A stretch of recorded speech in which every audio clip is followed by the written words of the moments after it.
Hi, my name is Jill, and I'm 57 years of age, divorced with no children. My story began in July of 2011 during my annual appointment with my OBGYN.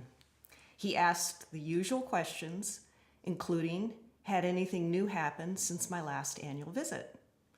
I was already in menopause, so when I mentioned a little spotting once or twice, his ears perked up.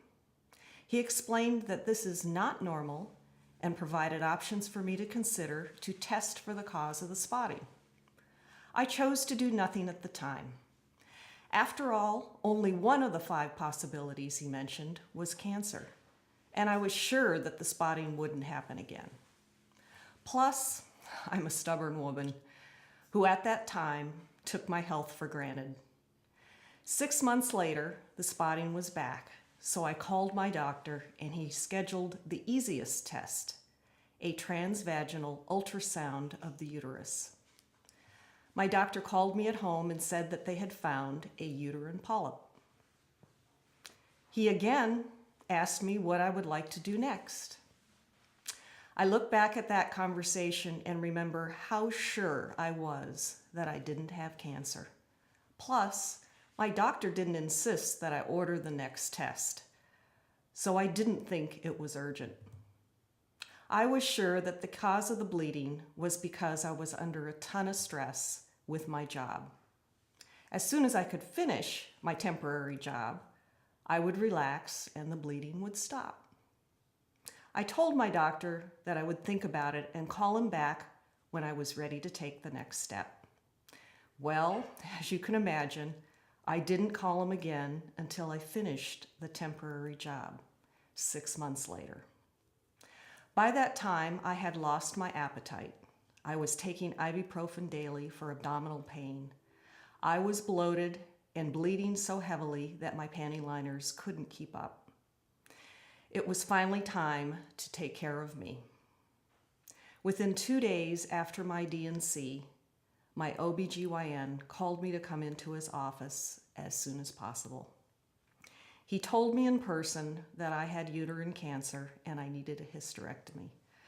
I was numb hearing that diagnosis. When I met my gynecologic oncologist for the first appointment, he asked me why I had waited so long when I had symptoms. I said, I'm stubborn, and he said he was stubborn too. I immediately liked him and trusted him to take me through aggressive treatment. For the next year, I focused only on the next hour, or the next day, or taking the next required step back to health. My treatment was a hysterectomy, followed by chemotherapy and radiation. It took a year to complete. During my treatment, I was working part-time at my church and was a caregiver for my mom and dad. My father's health was declining from Alzheimer's disease. Mom and I navigated our way through the insanity that comes from caring for a loved one losing their mind and bodily functions. In the middle of my treatment, at the time I began losing my own bodily functions from the radiation, my father passed away. I was emotionally sad and had never experienced extreme fatigue like that before in my life. I'm grateful that my uncle and close friends stepped in to help with his memorial service. I'm now 2.5 years past completing treatment, and I'm feeling pretty good and really glad to have my hair back. And very fortunate, I've only had one scare. After reviewing 2 different tests, my oncologist confirmed that the cancer hadn't come back. Cancer wasn't common in my family and not on my radar. In fact, my family members live a long time. My grandmother celebrated 100 years, and my grandfather lived to 97. I don't have the common risk factors associated with uterine cancer, such as obesity, ovarian, breast, or colon cancer. I'm considered a low risk for cancer based on my family history. If I had attended a presentation or seen this video like you're seeing today, I wouldn't have waited a year to investigate the cause of my postmenopausal bleeding. Please know that once your body stops menstruating, bleeding can be an early sign of cancer. Please don't wait as long as I did to get checked by your doctor.